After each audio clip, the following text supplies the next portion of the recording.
Hey guys, it's Jason, and today we have a review of the ShengShou Mirror Cube. Now, this is a different video because I have an HD camera. Now, this isn't my HD camera, it's my uncle's, and I appreciate him letting me use it and stuff like that. Now, it is definitely exciting doing stuff like this because I get to see what it's like to use the Hero 3, which is the GoPro that I'm using. I am using a GoPro. No, it's actually smaller than a 2x2 if you ask me. So, now this is a very smooth puzzle, I could say.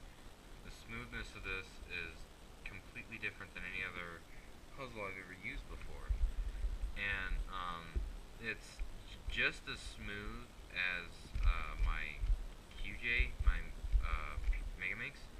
But the smoothest of the Megamix is just it's a rough smooth. This is a smooth, and that's what is nice with the solving and everything else like that, because it's just it allows for me to control it to an extent while doing algorithms like this. But when I'm actually solving it, it's not so good. So that's one thing that I don't like about this thing, is that it is uncontrollable when you're solving. And I think one thing that they could fix with it is to make it to where it is a little tighter, where you can get it a little tighter, because it's pretty loose right now, and you can get it pretty tight, but not that tight. So I'm going to go and do a demo solve here and explain to you a little bit about the stickers. The stickers on this are really good.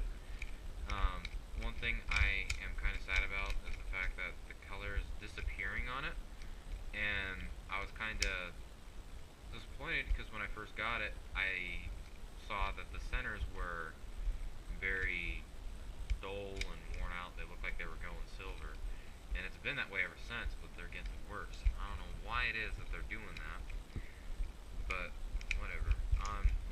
That doesn't take away from the puzzle whatsoever, because the puzzle's still really good. So, okay, let's see here. Let's start solving it. I prefer to solve on the big side. I don't know about you guys, but I'm able to see the edges and stuff like that when they're bigger. It's much easier to put them in because it's self-evident where they go.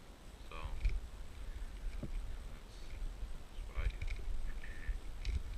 Now, I have a question for you guys. What kind of shape-shifting puzzles do you guys have?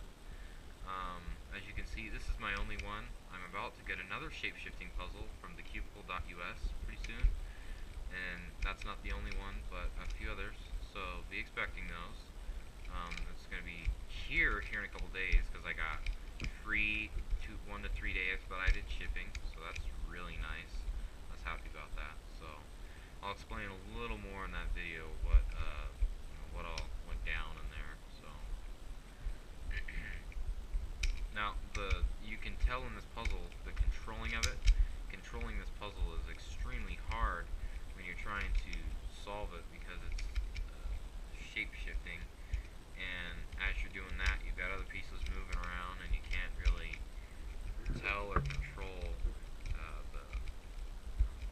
whether or not it's going to be locking up or anything else like that, which is kind of upsetting, but I guess that's what you get with something like this.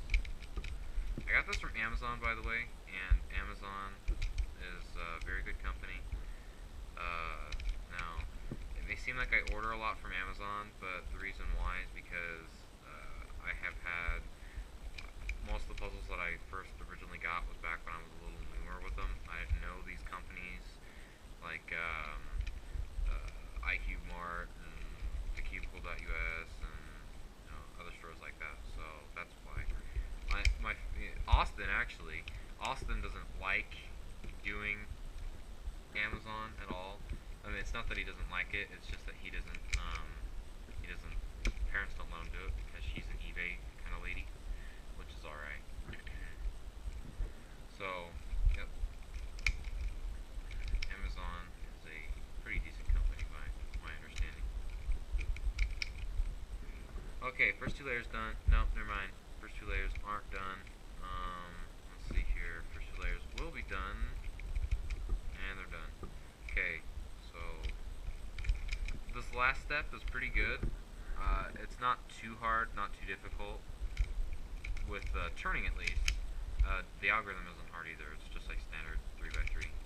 And that's what confuses people when I give it to them and stuff like that. It's like, wait, does it solve the same as a regular 3x3? It's like, well, yeah, just shape shifts. And that's a question that most people ask me is, does it, does it solve like a regular one? And yes, it does. Now I'm going to go over the pieces here in a second, what they look like and everything else like that, because the pieces are very similar to a certain puzzle. It looks as though it's very familiar to the ShengShou wind, and I'm not 100% sure what it is that makes it look like that. It's just it appears to be looking like a ShengShou wind. You guys can tell me, but I'm not 100% sure.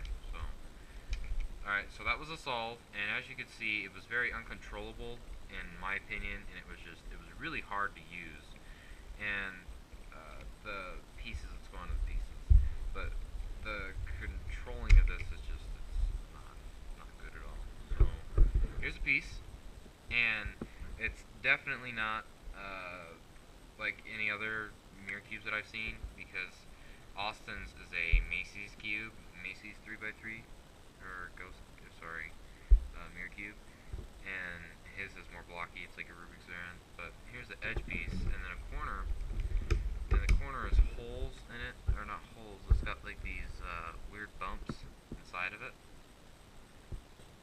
and it's a little different than usual. But here's a nice close-up of the sticker. So, I don't know if you guys can see that. No, you can't. But, yeah, the stickers on this are pretty good, the pieces, everything else like that. The smoothness of this is definitely on my top priority. So,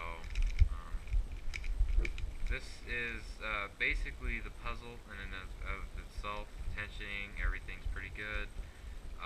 Smoothness is good. In general, I think I would rate this out of 10, maybe a 6.5, 7. Maybe surprising, but it's the truth. So, I would definitely recommend this to anybody. It's one of the best mirror cubes out there on the market, I think. It's just, for me, I don't think it's really controllable whatsoever, but I've said that a lot. So, anyways, this is Cube Freaks. Like and subscribe whenever you can, and we'll see you guys later.